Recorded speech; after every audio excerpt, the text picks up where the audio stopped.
People are always looking for something for nothing. Right. And we hear a lot of that about the healthcare system. Right. Ultimately, somebody's going to have to pay. And I got an exposure to that. One of the doctors that I talked with made a very good point about whatever healthcare system we choose. And I think people ought to always bear this in mind in the healthcare, and it's probably good advice in anything you look at. Right. The guy said, and I was surprised I heard it from a doctor instead of an economist, but he said, healthcare, you can have any kind you want. There are three choices that you have. It can be cheap, it can be fast, or it can be good. Pick any two. You can't have all three. Right. And I think our problem with our healthcare system is we're looking around and saying, give us all three. And you just can't have all three. Cheap, fast, and good. Yeah, you got to have two out of the right. three. You two can't out have of all three, three. Not all three. Yeah. Those are great words, and of course you've taken some great ideas and even expounded on about even that idea from the Black Swan. Are there anything that you would add to that you picked up in the book this summer if you were providing words of wisdom? Well, one of the things that came out of that is, and I think he's right, from our own 30 or 40-year observation and looking at the investment world, you just have to accept that big events are going to be, by definition, unpredictable. The things that really make an impact, nobody ever dreams are going to happen. This is true in investments. So don't worry about trying. Just start to develop a steady course for the long run in investing and stay with it. Things that have happened over the last month or two in the market, the last 6 months, have disturbed a lot of people. These things are going to happen from time to time. There's no way around it. One of the things in the Black Swan that the guy used as a great example was, if you're thinking about big things that have impacted us, think about the things that in the current century that have impacted us. What's one of the biggest? 9/11. Now, who would have said a couple of days before or ever, you know, we need to be worried about a bunch of young Arab guys flying commercial airliners into the World Trade Center? Right. People would have laughed at that until it's over, and then people look and say, we should have been able to figure that out ahead of time, when in reality nobody could have. It's only obvious after the fact. Right. That's a great point. Those are great words. Speaking of that, we think about other loves in your life, of course, counseling others and stepping out so the financial health is stronger, helping remind them of being accountable in general.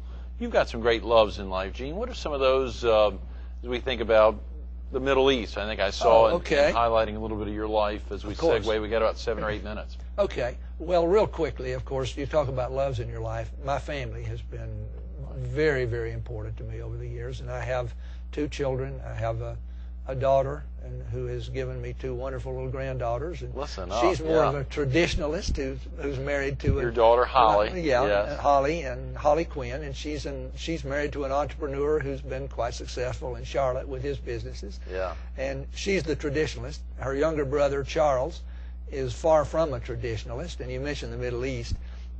He married a young lady from the Middle East who's from Yemen. From Yemen, the country that's just south of Saudi Arabia on the peninsula. A place that I had to run to a globe and find when he told me he was dating a Yemeni. For our no idea where that was. Wouldn't know where Yemen is, sure. But I might mention, before I say anything about Khadijah, that incident with the relationship with Charles had a lot to do with me knowing your family. And I just want to mention my relationship that, as you know, has been a long one with your family, going back to actually June of 1986. Is that right? That's More right. than 20 years 22 ago. years How ago. did you meet? Well, this was a strange incident. My son was traveling with me, and we were in California. We're flying back to Charlotte. And we got on the plane coming back, and there were 2 people that got on the plane. There was a lady, and I think it's fair to describe her as fairly elderly. It was your grandmother. She would have about almost 90 at that point, and your dad was accompanying her. They'd been to California on business. So Charles, my son, sat beside your grandmother. I sat beside your dad.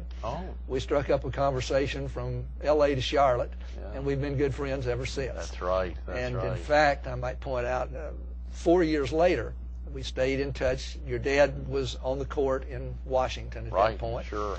And in that 4 years, my son went to college and at American University, met Khadijah Al-Salami, whom he ended up planning to marry. And when I mentioned it to your dad said, well, I'm still on the court, and if they're married before I leave the court this fall, I'd like to perform the marriage ceremony. Oh, yeah. So he did, and they were married there in his court. I remember. And it was a marriage, it was a wedding that I always have thought would have been about as inspiring as signing a deed if it had been done with a typical justice of the peace or judge someplace. Right.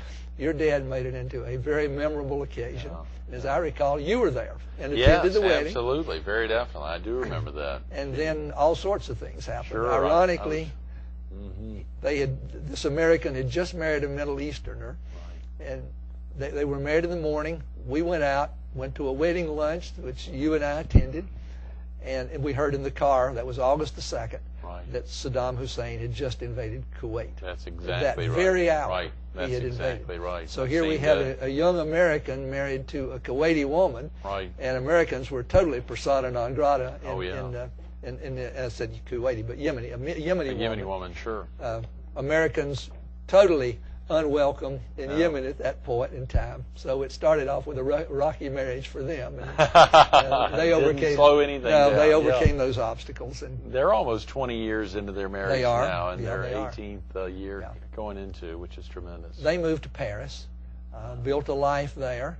My son is back here for a time now in vet school at Cornell. He decided he wanted to make a career change, but Khadijah has been an amazing woman. And I've said not so long ago at a dinner for her in Paris that my son had made some good decisions and he'd made some bad decisions. But the best decision that he ever made was marrying Khadijah. Oh, wow. And she's just as much a daughter to me as my own daughter is. And in fact, they're very much like sisters.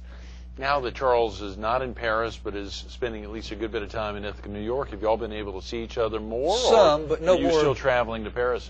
Travel is one of the things that I love to do. And, you don't mind. I used Paris and them. I used them as an excuse to go to Paris every chance I could. So I've been there at least once a year since they've been married, and sometimes 3 or 4 times a year I get over there. I do some business there. How exciting, Gene. She is. I want to say a word about her because she is an amazing person. In what way? Well, Khadijah is a product of course, a Middle Eastern society where women have no accepted role. And her life story, in fact, has been written in a book. It's been published in Europe, and the book is called The Tears of Sheba. A 400-some page book. It's a long book. It's her autobiography. She told her story to Charles, who penned a part of it for her, but it's a great story of her life. And she grew up in a very tough environment, was married for the first time at 11 to a 30-year-old man. Reading about that, yeah. Had the strength and fortitude somehow to refuse to accept the marriage, was fairly well ostracized by the local community for not accepting this. Oh, yeah. Went out on her own from the age of 12 and made her way in the world. And she now lives in Paris, got an education, got an undergraduate degree at school in Washington. She went on and got to American University and got a master's in film production, and has made lots and lots of documentary movies. I saw more than 20 when I was reading a piece about her in the Middle East Journal. And most of those focus on women's rights in the Middle East. This has become a very big thing with her now. And she's getting considerable acclaim for the work that she's doing. She travels over most of the world herself now. She's not sitting at home waiting for Charles to get back. Fortunately, she had some great relationships with some other diplomats that were there in D.C. when she was studying, which helped open the door, even though in her home country she would be virtually shunned having any leadership role. But there in D.C., where the nationals or diplomats are here, she was accepted a little better. She was fortunate in her life to have 3 mentors. They were all sheikhs or important people. They're mentioned in the book. They're described in some detail. Oh, yeah. And they were amazing men. I say were because, unfortunately, 2 of them are no longer with us. Tragically, they were killed about a year apart in 2 separate auto accidents in Yemen. And they were wonderful men. In fact, they were people that I said in my retirement, if I ever retire, I plan to go over to Yemen and hang out with them. And it didn't work out that way. Now they're not here any longer, but they were wonderful, wonderful men who did a great deal to bring democracy. They, as young army officers, as you may know from the book, they led a coup that overthrew the imam or king in Yemen and established a democracy there. And they did that when they were 21 or 22 years old. It was amazing to think of what they had accomplished. Very definitely. Golly, Gene, well, you know, so much as you think about that, and obviously your daughter and son-in-law and granddaughters there in Charlotte, where you are, and having a son and daughter-in-law in Paris that are really an international couple, and of course with Charles now spending time there in New York, it's pretty amazing.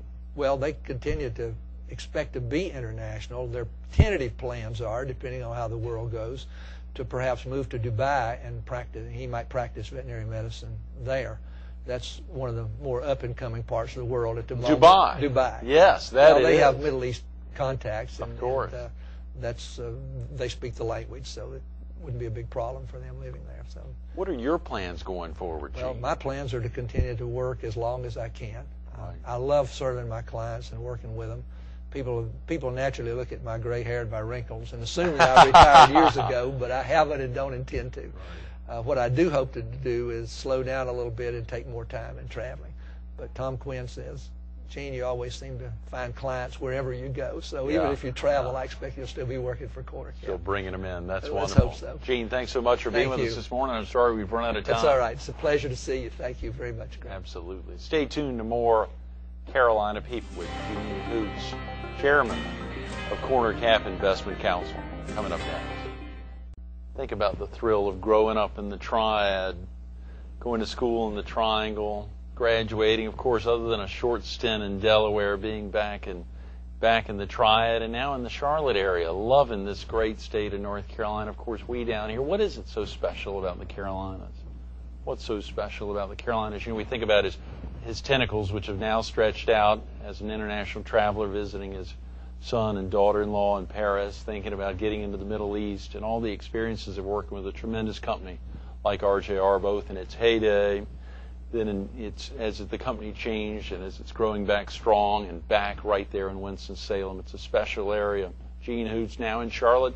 If you're in the area, take a look online, cornercap.com, to learn more about him and the special aspects of his life that continue to be recognized every day.